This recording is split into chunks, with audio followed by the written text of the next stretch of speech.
Kombo nangai Maître Henri Wembolo Autudi, nazali président ya ONG et Bengami Alliance pour l'universalité des droits fondamentaux na français AUDF.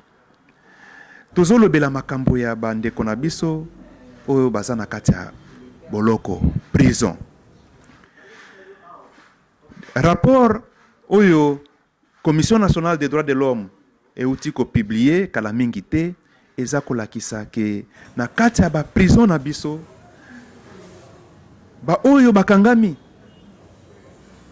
tokokuta na kati na bango 70 à 80% nanu bazui jugement mon côté nanu bayebi te décision na bango ya tribunal. Pona biso tolobi ezali violation des droits de l'homme. Article 17 ya constitution na biso elobi mutu nyonso aza na liberté na ye. Soki mutu asali mbeba bakoki kokanga ye pe na lombangu il faut ayeba basambisa ye ayeba sanction nini etumbu nini bakokatela ye. Oyo ya komona batu bazali na kati ya boloko 3 ans, 4 ans, 5 ans, plus d'une année, sans que mutu asamba ezali mabe. Yango AUDF toza kosenga na ba oyo nyonso basalaka misala ya ba prison. Eza directeur de prison penzate, mais ezali batu ya libanda toloba na makambo ya parquet. Parquet azana mission légale oyo epesi endikisa a sala inspection na ba prison. Ya yambo sala inspection azana pouvoir ya kokanga pe ko régulariser selon timing oyo eza bien prévu. Kokanga na ba condition oyo ekomami na article 27-28 mutu oyo ya solo ba monique infraction indice sérieux de culpabilité ezali komonana. Mutu oyo tokoki kobanga magistrat koki kobanga ke akokima akorépondre na justice te. Oyo azana identité na ye ezali douteuse. Nde mutu oyo bakokanga bakotia na boloko. Mais après kotia ye na boloko kovandisa ye te. Après 5 jours mutu wana il faut aller na chambre du conseil. Pe chambre du conseil toko lobelango na bosolo mosala na chambre de conseil ezaka ko constater te ke mutu akangami topesi 15 jours aya lisusu te wana to sengi na ba magistrat bazongela musala ya bosolo tala ya bosolo soki mutu wana akangami ba condition ezali réuni soki condition eza réuni te magistrat na parquet azana pouvoir oyo ya ko libérer mutu wana. Soki après 5 jours magistrat asali musala na ye ba présenter lisusu na chambre du conseil après 15 jours wana lisusu il faut magistrat juge atala na chambre du conseil soki il faut mutwana atikala na prison. Après 15 jours ako sala remise bakoki ko accorder lisusu na magistrat 1 mois 2 mois et soki wana mbala ya sima ekoya il faut azala présenter devant le tribunal. Mais ezali pasi lelo okokuta mutu azana kati ya boloko asali na ye 6 mois 7 mois 8 mois kutu na chambre du conseil ayebi yango te. Bakoki kotia na ba mikanda na ba extrait de rôle mutu akozala na chambre du conseil mais akoma na prison bakomema ye na prison na bakomema ye te aya kotelema liboso ya ba juge na chambre du conseil.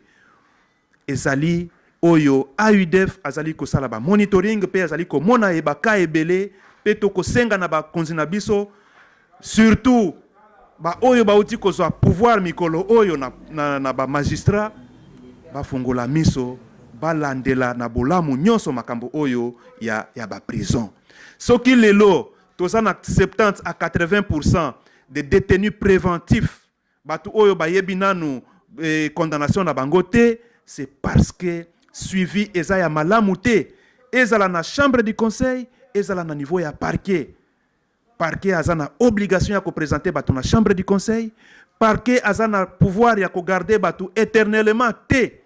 Ko kanga, ko tika bango plus de 6 mois, plus d'une année, 2 ans te eza bongo te.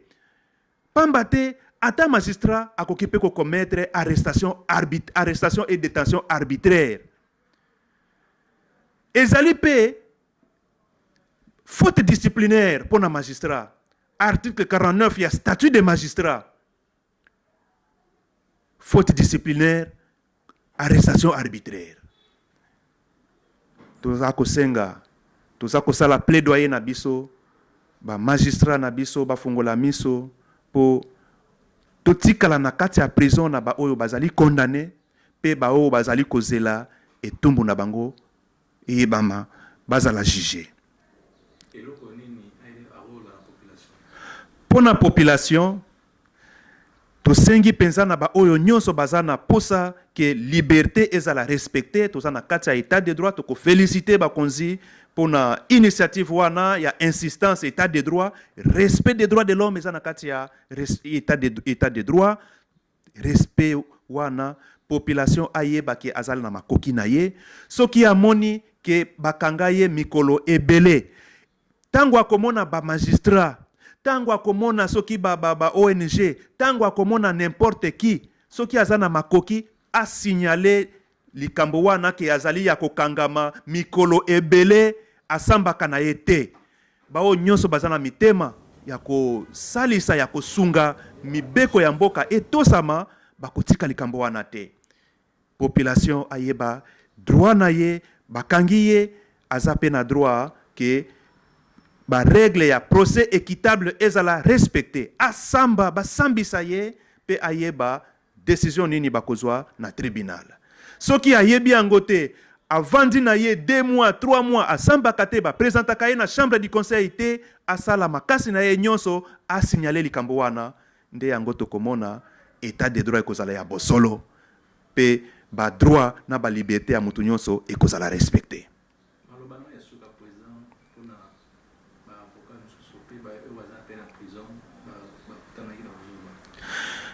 Pona ba avocat to ebele ya koloba ezate avocat asambela ka mutu asambela ka client na ye mais ezape ba avocat mususu basamba ka prodeo, c'est-à-dire pour dire gratuitement parce que ça ba ka mususu mutu akangami pendant 3 ans ozali avocat okutani na likambo ya ndenge wana kotika te okoki pe kosunga.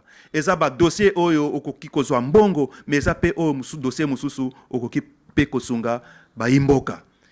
Pona ba greffier, pona ba gens ya prison basunga pe batu bayebaka ke batu bazali na ba état ya détention irrégulière. 6 mois mutuaza okoma na chambre du conseil te ezali anormal. 6 mois mutuaza kozala présenter na tribunal te ezali anormal. Ata epa ba militaire pe bazana ba loi na bango oyo esali ke bazala ka présenter na chambre du conseil mingi te, mais ezali ba droit ya batu, il faut batu bayeba ko dénoncer oyo nyonso ezali mabe. Soki to dénoncer te droit ekozala respecté te. Ezali pe droit ya mutu nyonso aloba oyo ezali mabe pe bakonzi babongisa. Message fort ya suka to sengi na ba autorité ba landela ba droit ya ba détenu. Surpopulation pénitentiaire ezali mabe pe ezali kopesa charge mingi na l'état pona koleisa batu wana pona ko respecter ba condition ya hygiène eza pasi na ba prison.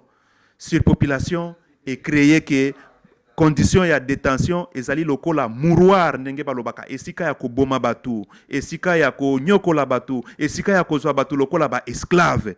Nzokande mokangami détenu aza esclave te, aza citoyen oyo il faut ba rééduquer soki azali condamné na infraction, mais soki azana no condamné te azana ye présumé innocent, il faut ba sambisa ye.